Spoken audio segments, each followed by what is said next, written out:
What if I told you that democracy in the Philippines is just an illusion?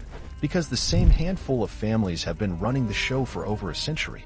You will see the same last names appear on every ballot, every election. Each provinces also have its very own. In this country, power doesn't retire, it's inherited. And the system? It's built to keep it that way. This isn't just politics, it's a dynasty game. And today, we're cracking it wide open.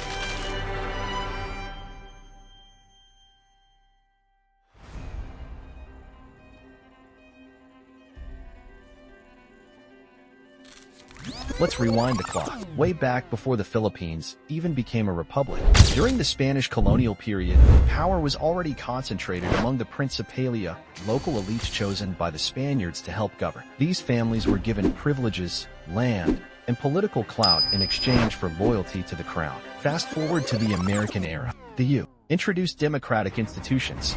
But here's the catch. Voting rights were initially limited to the rich and educated. Guess who that was? Yep, the same elite families. The system was built in a way that favored those who already had land, money, and education. Power begot more power. By the time we gained independence in 1946, the foundation for political dynasties was already set. The newly minted Republic of the Philippines was a playground for a few powerful clans. In the north, the Marcoses. Ferdinand Marcos rose from Ilocos Norte to become president in 1965. Martial law gave him 21 years in power. After his fall, you'd think the Marcos name would be history. But in 2022, his son, Ferdinand Bongbong Marcos Jr., became the 17th president of the Philippines. Backed by his family's renewed grip on power, his cousin Martin Romualdez, Speaker of the House, while his sister, Amy Marcos, Senator. That's executive and legislative control within one family. Down south, the Dutertes.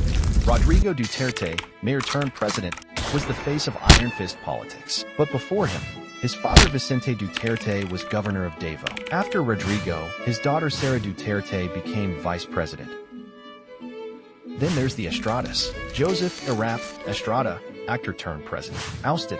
Yes, but his sons Jinggoy and JB still sit in the Senate. Estradas remained deeply rooted in San Juan and Manila politics. And the Binays. Jajomar Binay went from human rights lawyer to vice president. His children kept the political torch burning in Makati.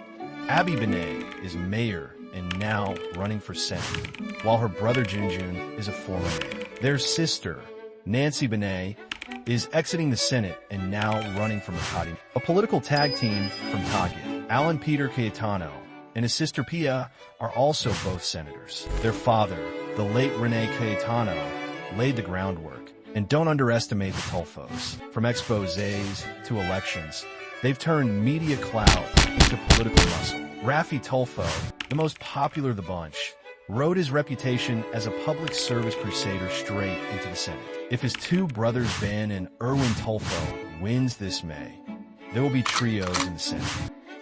And there's the Villars, a family that built fortunes in both real estate and public office. Manny Villar once came close to the presidency. Now, his wife Cynthia and son Mark are in the Senate. Planning to join them this year is Camille. Behind them, the Vista Land empire and a growing media presence, blurring the line between business and politics. May election is just around the corner. And guess what? Political dynasties are thriving. The names haven't changed. If anything, they've multiplied. Philippines has now been branded as obese political dynastic country.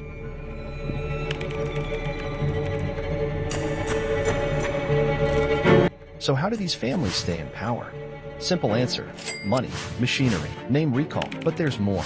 First, weak political parties. Most Philippine parties are vehicles, not ideologies. Politicians switch sides all the time based on convenience. This means loyalty is often to the family, not the party. Second, campaign resources. Dynasties have the cash to dominate airwaves, social media, and ground campaigns. They often own or control local businesses, giving them both economic and political leverage. Third, patronage politics. It's the classic Utang Nalo system. You vote for the name you know. They deliver public services, sometimes just before elections, and boom, another term. Lastly, lack of real political reform. The anti-political dynasty bill? Still stuck in Congress, where many lawmakers come from. You guessed it, dynastic families. Dynasties discourage meritocracy when positions are inherited like family heirlooms. Where does that leave ordinary Filipinos?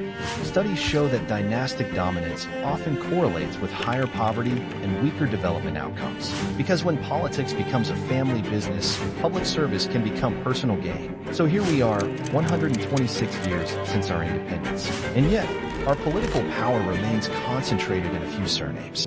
All these candidates have to do is win the population's majority during the election, and the power is back to them again. Can we break the cycle? Election is coming. The only time the power is in the people. Make sure you cast your votes wisely, because once elected, these politicians control transactions, money, and the entire nation. The question isn't just who leads the Philippines. It's how we choose them. If you want to know who backed these politicians into power, stay tuned to the next episode, The Oligarchs Behind the Politicians.